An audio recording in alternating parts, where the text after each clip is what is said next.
Jakin dela zuek ziren ez. Azkenean dimitxo. Gero lortu eban. Gainera, komisioetan bakarrik dago bideoa, ez da? Ez da beste hartarik.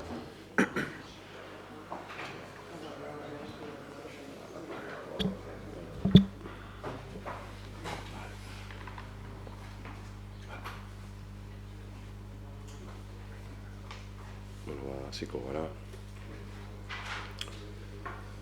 Lehenengo eta behin ongi etorri guztioi. Ezoiko osoko bilkura ospatuko dugu. 2023ko azaroaren 8an, arratsaldeko 7etan. Hurrengo gai zerrendarekin 5 puntu dire. Azkenengo puntuan dago Jose Antonio Soleaga Suetak orkestutako mozinua, eta ondo ikusten badugu, 5. puntua lehenengo puntura pasa genezake. Ondo iristen datzazue. Ordu maz dakit igual, balen zeuk irakurriko duzu, bai?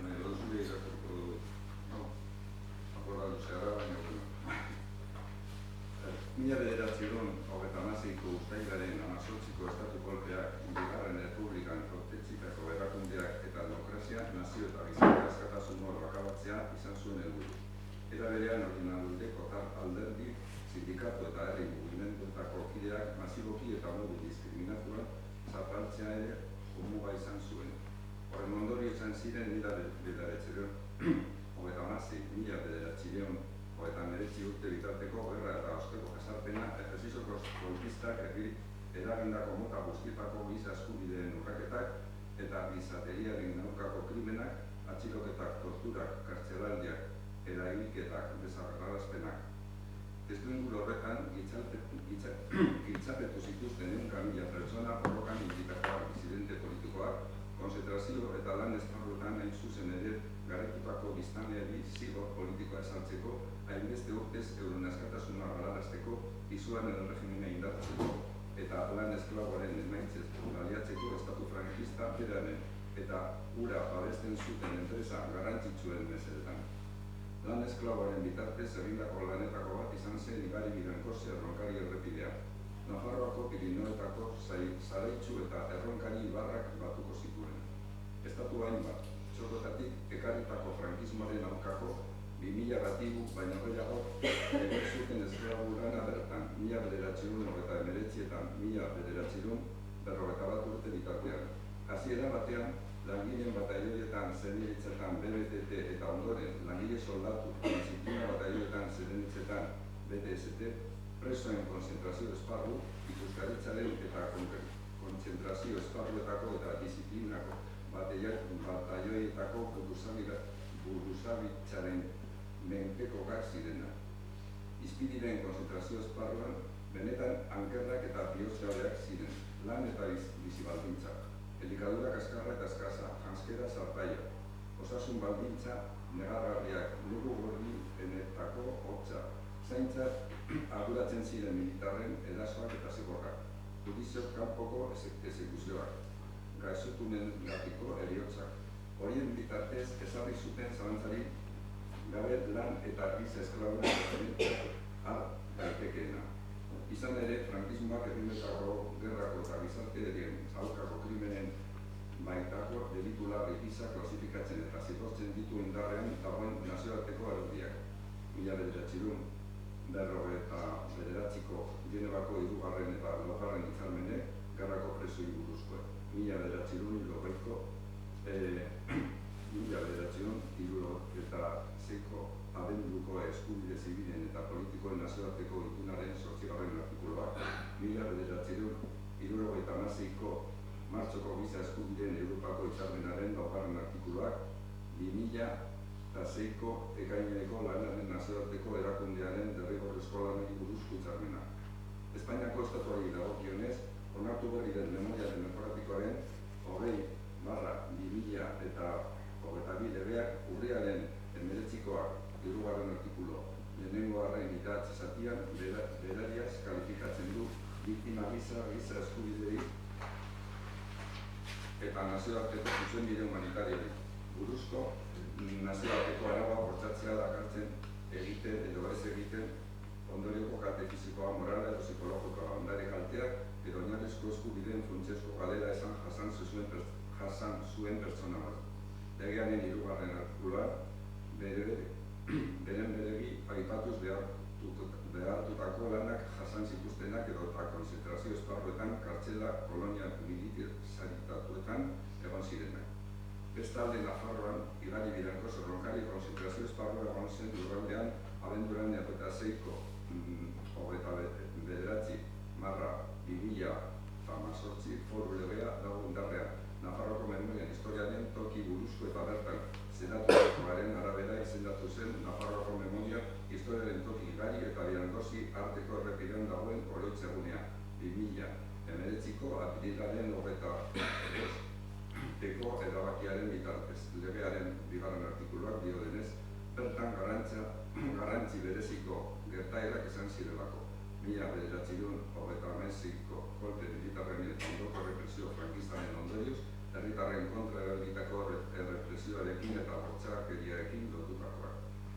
Horiek horrela, kereia aurkeztu dute Igari Biranko Zerronkari Nafarroa konzentrazio esparruan lan eta giza esklabotza baldintzak, errepresio eta zigorra jasan behar zituzten hainbat pertsonak zenide. Horien artean daude Itziar Gorroño Gorreinkoa, Rafael Gorroño Liberanekoaren alaba, Mertxe Lasarte Bilbao, Justino Lasarte Jaioren alaba, Jose Antonio Sollaga Anzueta, Antonio Sollaga Lobegoiaren semea, gure herrikeria. Guztira 11 terroristak izan ziren.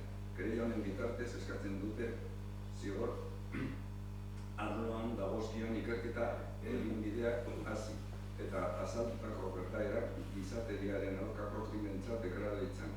Izapidetzea agozko lehenengo instrukzio epaitegian Nafarroa zira.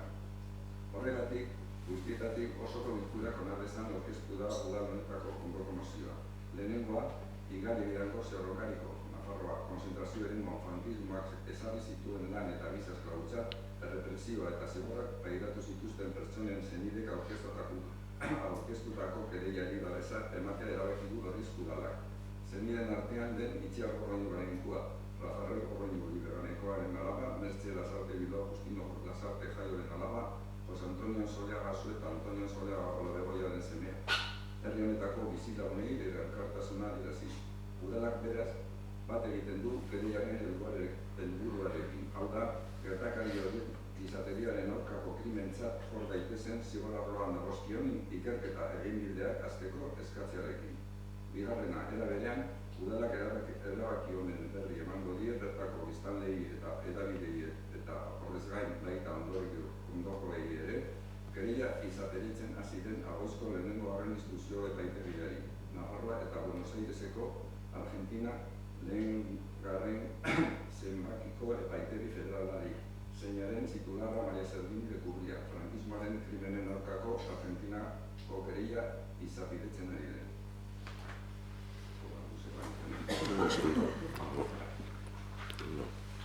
Ez, bueno, hor, lehen komentatu duguna, ez da, pixkate kereiari babesa emateko eta oin azkenengo puntuan adierazi duzuenaren arira, agoizko epaitegiko helbidea, guretzat suposatzen dut erraza izango dela, lortzea eta bideratzea, baina Argentinakoari dagokionez, komentatu kalean, agian aurretik udalak ere kereia bat bideratu eban, eta orduko kontaktuak eta harremanak baditugu batez ere jakiteko benetan gure mozioa heltzen zaien. Norbait eukitekoan kontrolpean udalak bideratzen duena heltzen dela. Orduan hori huel koordinatuko ginateke edo...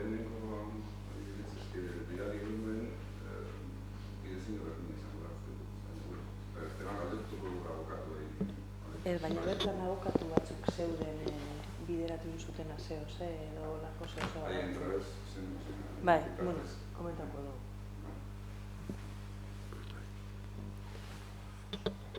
Vale, bueno, esan bezala eskertzea ez da, senitartekoei, aurkeztu dabien mozioagatik, eta, bueno, ez dakite gainontzeko edo buskatzea egingo dugu. aldeko bozkak.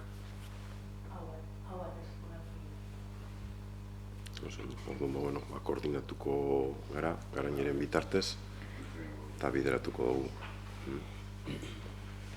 Oso ondo. Eskerrik asko zuei. Eskerrik asko.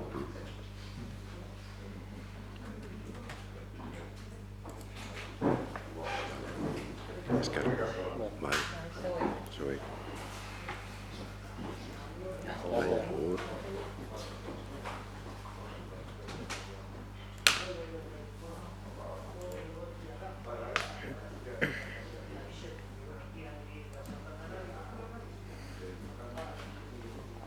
Jarraituko dugu kasu honetan lehenengo puntuarekin. Lehenengo puntuan daukagu 2023ko ordainketen bataz bestekoaren berri ematea, kontu ematea.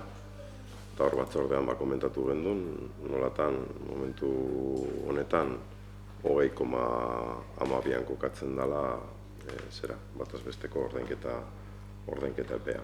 Aurrekoarekin alderatute, puntutxo egun batzuk gehitxua, baina legeak agintzen duenaren barruan egongo ginateke.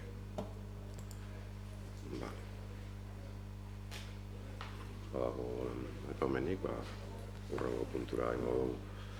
Bigarren puntuan, 2024ko ekitaldirako ordenantza fiskalak aldatzeko baimena, onarpena, izango litzateke, horrela dago jasota zerean gai zerrendan, baina akatza hori da, akatza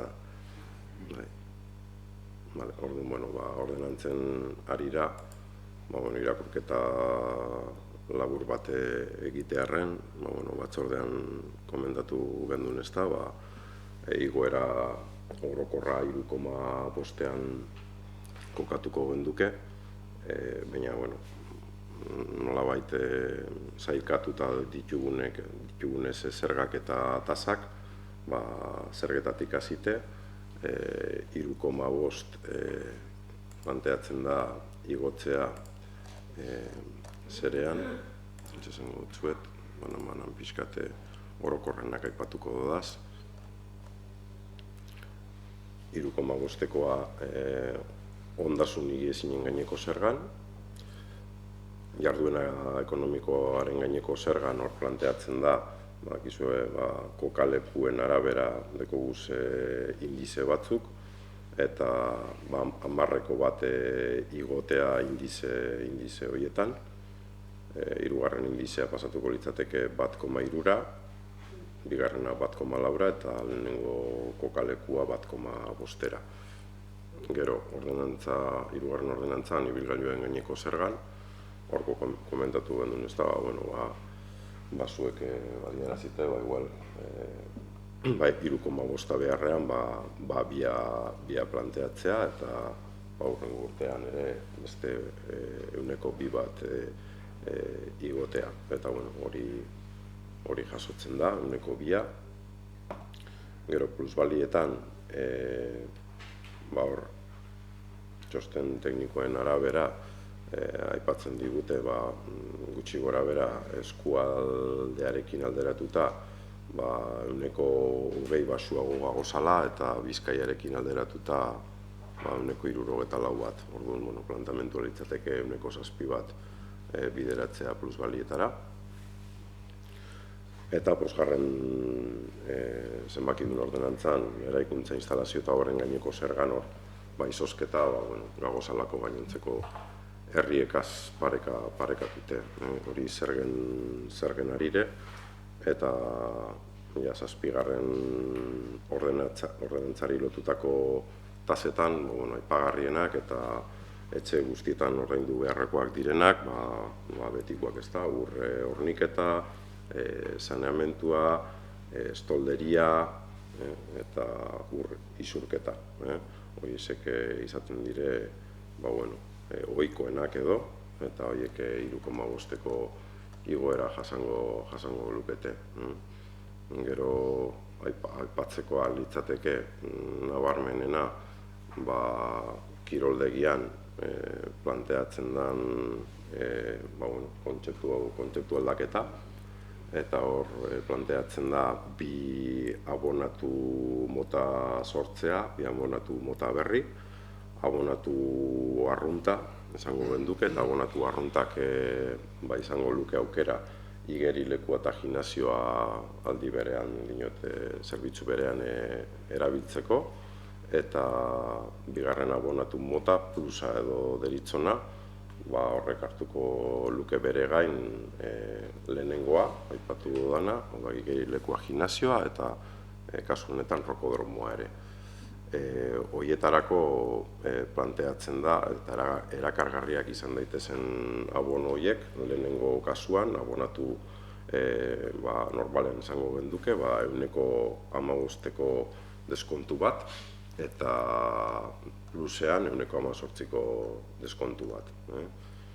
Orduan, oro har, abonatuak izango lirateke hiruhilekoa eta urteko abonua izango luketenak, eta gero eraginik ez izateko gaur egungo erabiltzaileentzat edo behintzat eraginik txikiena izateko mantenduko lirateke banakako aukerak. Hau da, igerilekuan bakarrik mantendu nahi dabena, aukera eukiko dau igerilekura joateko, eta hor, igoera bakarrik 3,5-koa planteatu dugu, aurreko urtetako presioei atxikituz. Berdin rokodromoari lotutakoak eta gimnasioari lotutakoak. Eta bai, hileko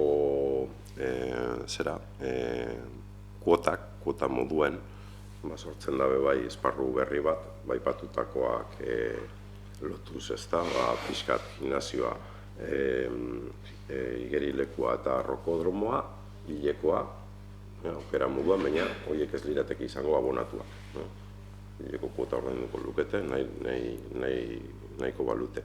Eta gero igerilekua eta gimnasiorako bebai urteko, hileko kuota.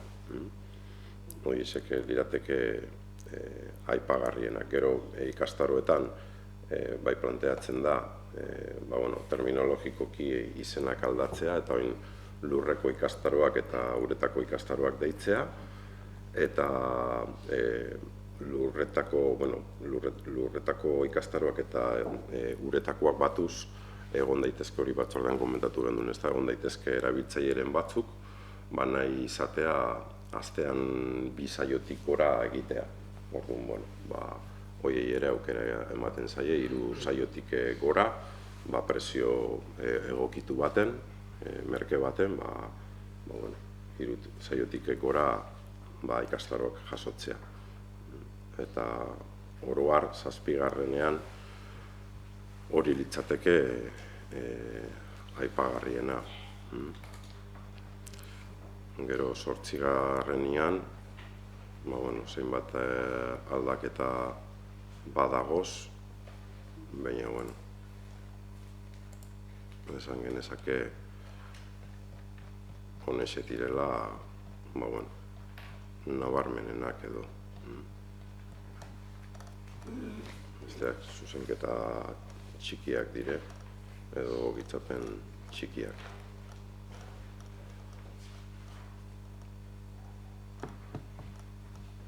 Ez dakite... Guk galdetu gure dugu, ia gaur hau boskatu leken. Arratzaldeko lauretan, gaurko arratzaldeko lauretan aldeketak egon die dokumentuetan, eta dokumentu barriak agertu die karpetan. Guk ez dugu denporarik eukin irakurteko eta aztertzeko hor zer egon da, eta ez dakigu zer boskatzera goi izan bez. Katz bat izan da, karpeta igotzerakoan, karpeta bera ogasun antolakuntza batzordean egon da, hemen komentau indizen gauza guztiak antolakuntza batzordean egon diaz, eta legeari jarraituko badiogu espreski, espedienteak egon behar dira idazkaritzan, eta hori da bermatu behar duguna. Nik uste dut boskatu aldala, da nere iritzia. Baina, bueno, eso, pues es, Guk. Eta bestela, ezinezkoa dalako hau aurrera eramatea, ja, denboren aldetik. Orduan, gaur bozkatzen da, edo bestela ez daka ibilbiderik hau. Orduan, hori. Nire akatsa bat izan da, karpeta igotzerakoan, akatz bat eukido dalako, bat hartu biharrean beste bat. Eta justo hor konturatu gera. Zin baz hori izan da. Ez dut uste gaine, udala geldituko danik gaur hau bozkatzen espada. Ez dut uste lehen zengo daniko. Prozedura administratibo bat, prozedura administratibo horretan epe batzuk daude, eta gaur edo bihar izan laike azken eguna, hau onartzeko, 30 egun lan eguneko pea da zelako, eta orduan guaz, ez dakit, abenduaren 28 edo. Orduan, hau onartu behar da behin betikoz eta publikatu urtea bukatu baino lehen. Beraz, eta edo gaur egiten da, edo bihar gehienez jota, ez dakit bixar aukera egongo bazan, edo bestela ez da hau indarrean sartuko. Baina, bueno, hori beste aukera bat da.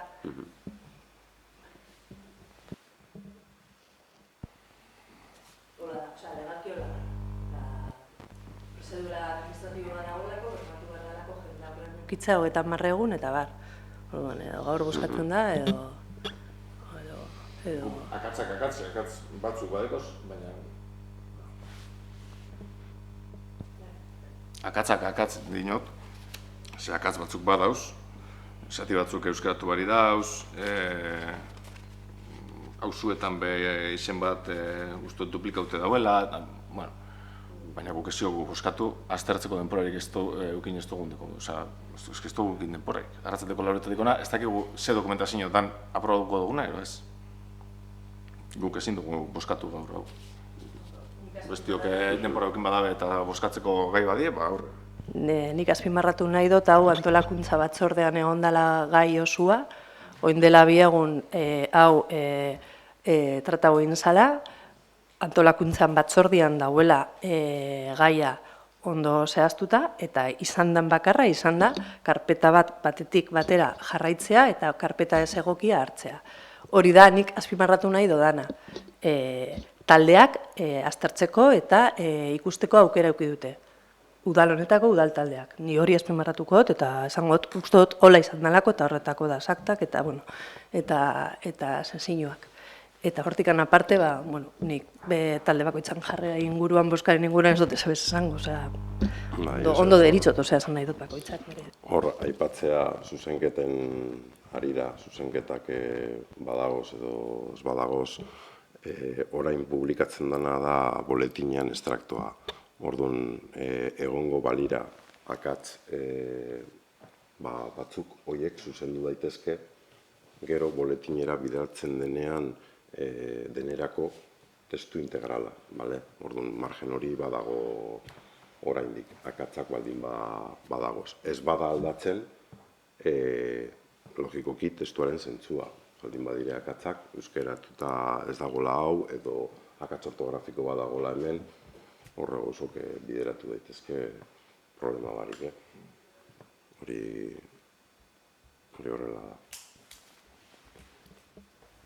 Zuk dinozun moduen garaina astelenin aztertu gendu nau, baina plenoetan onartzen dana, funtzionamentu udaletxien, plenoen karpetan agertzen da, gai ordenaz batera, eta hori da gaur boskatzen duguna. Ez batzorde bateko karpetan dauen dokumentu bat. Eta hori holan da, eta suposatzu gainera aldaketaren bat egon dela batzordeko dokumentuetatik plenoetara etorri dienetara. Bueno, isia ez, baina bat bai. Adostasunen bat hartu genduen, eta orduen, guk irakurri barik eta zer boskatzen dugu jakin barik, esko ez boskatzen. Bestiok bakoitzak jakingo dauz egiten dauen. Danok, nik bebai esan behar dut, igual espedientiak egongo direla izan behar den moduan legeako lan eskatzen duen moduan idazkaritzan, zue guztion eskura, eta mesedez OneDrive-en agertzen dana, guk ez dugu hartuko gure gain, porque akatzak sortu ditugulako. Orduan, nik uste dut, zehaztasun horreaz, nik ez dut esaten propioaz da, nik zehaztasun hori, baina jotzera bagoaz, uste dut, guk gure burua zaintzeko, dinot, nik eta nire lankideenak, beti dokumentuak ondo eta dana zehatz-mehatz jorratzeko, legeak esaten duna egingo dugula, eta da, idazkaritzan egotea 48 ordu lehenago espedienteak zuek ikuskatzeko. Ezke guk OneDrive-ekua egiten dugu zuei lana errazteko. Benetan, hori izan zen helburua. Eta eskuragarri eukitzeko, hobeto eta errezago. Horrek akatzak ekarri alditu, ados. Bai, kopia pegan akatzak ekarri alditu. Bai, gaur guztian mankomunitatean... Bale, ados, baina zehaztasun horretara jotzera baguaz, gure bermeak hartuko ditugu, porque akatzak egiten ditugu eta jarraituko ditugu egiten. Seguruenik, Bai, ez gaur goizean mankomunitatean egon gara batzartuta eta guk EAJ-ko galdetu dugu eta eskatu dugu azalpen bat eta eman diguten azalpena ere kasu berdintxua baten eta akatz administratibo bat egon dela eta ez dela egon dokumentazioa bozkatu behar zenean eta dokumentazio hori egon behar zenean eta gure jarrera izan da ahalbidetzea prozesu hori, ze bestela, esan bezala, ez badago dokumentaziorik eta kasu horretan zegoen dokumentua edo egon beharreko dokumentazioa eta inork ezeban euki aukerarik ikusteko dokumentazio hori. Naiz eta eginda egon, hori esan da azaldu digutena, eginda egoala dokumentazio hori, baina akatz administratibo bat egon dela. Badirudi hemen antzeko zerbait gertatu dela.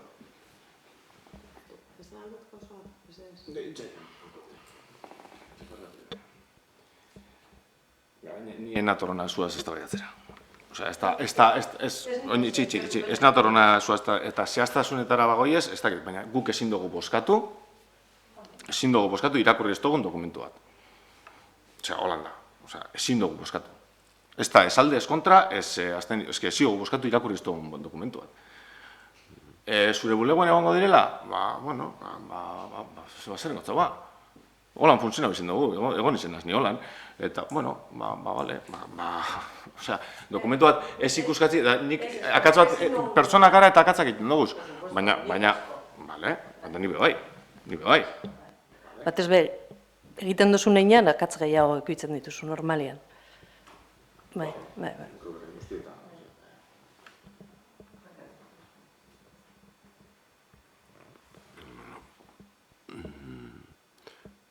Epeetan heltzeko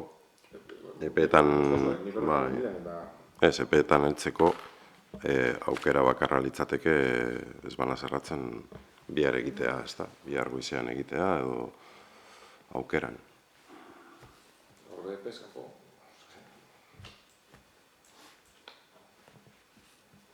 Aukeran hori litzateke nahi badozue ikuskatzea aldaketa horiek zeintzuk diren.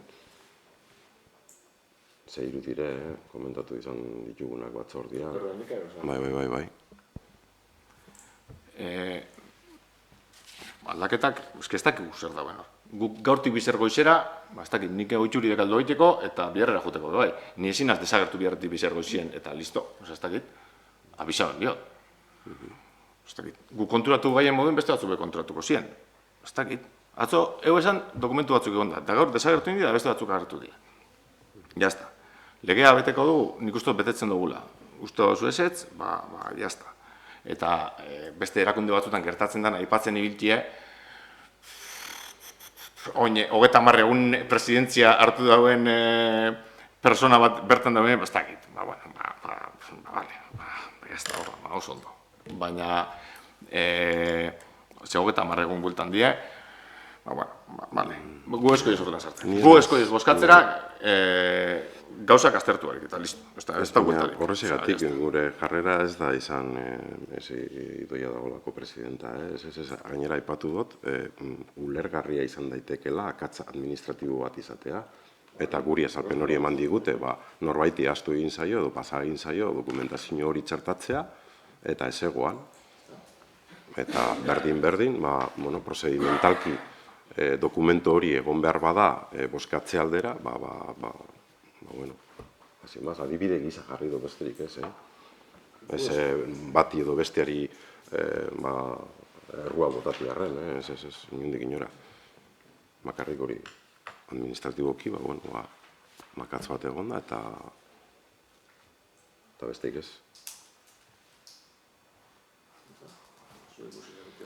Ze aukeran, eta erraza da, bilduta gaude.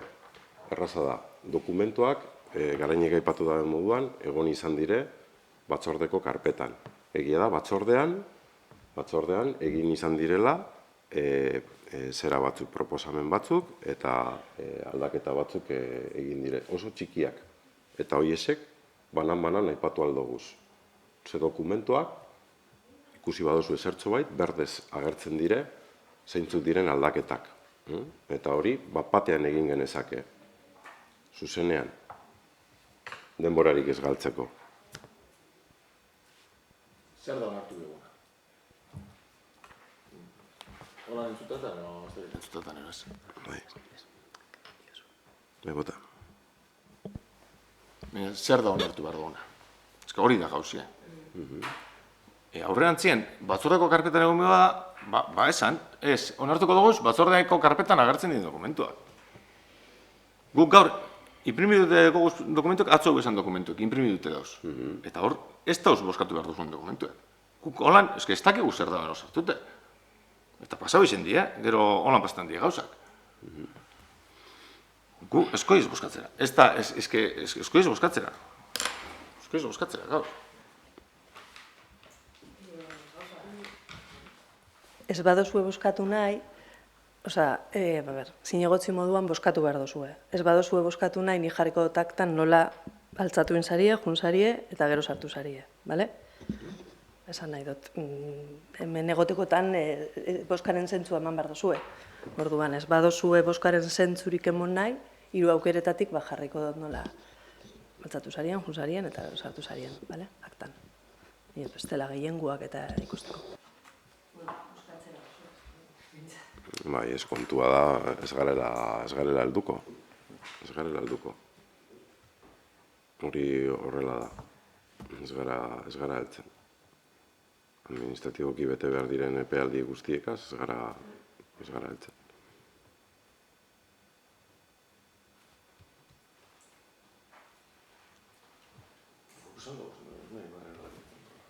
Ez dozue nahi begiratzerik zertzuk aldaketa diren... Zertu barik, ez, hori buskatzen. Eskoiz buskatzen dokumentuk aztartzeko da barik. Baina aldaketak... Dokumentu. Bai, ez, baina aldaketak badakizkizue zeintzu diren, ez da? Hori komentatu dugu. Bai, batzordetik ez pasau zina. Bai, ez da? Ba, orduan, nik ez dotzat inungo pegarik ipinten. Baliabide guztizeteko guz, jakinde, ez dala izan. Inundik inora, nahita indeko gauza bat, akatz bat izan dala, eta dekogu hemen pantaia handia. 20 minutu behar ditugula? Ba, 20 minutu. Baina dokumentu guztiak hor pantaian ikusi aldoguz, batzordean egin izan dugu moduan, batzordean, Mosera Maile batzordean egin dugu moduan. Berdin. Banan. Ez dakit. Ez deko misterio askoik.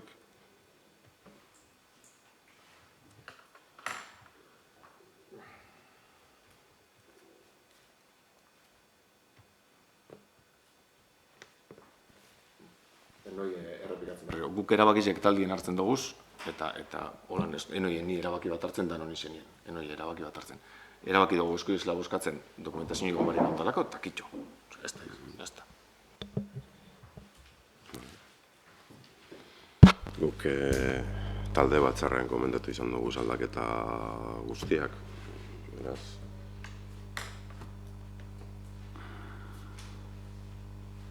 Bueno.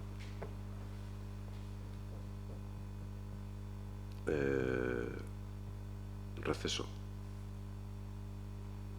Vale? Momentutxo bat elkartuko gara, gube bai, gure artean komentatzeko, eta... Vale? Eta gueltatzen gara momentu bat.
Vale.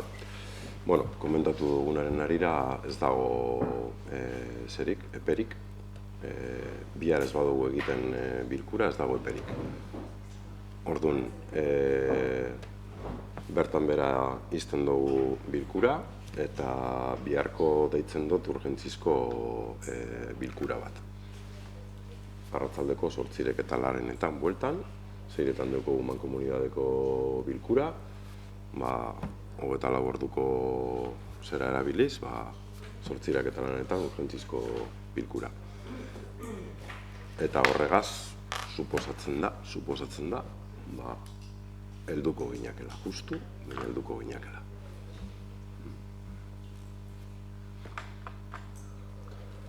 Bai. Bai.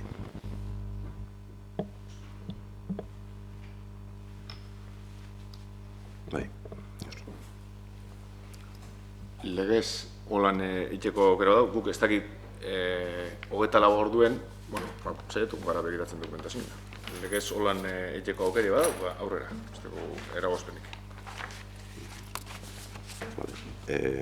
Deialdia, ja, luzatuta dago, bai ordena hor dago, dokumentazioa hor dago. Vale.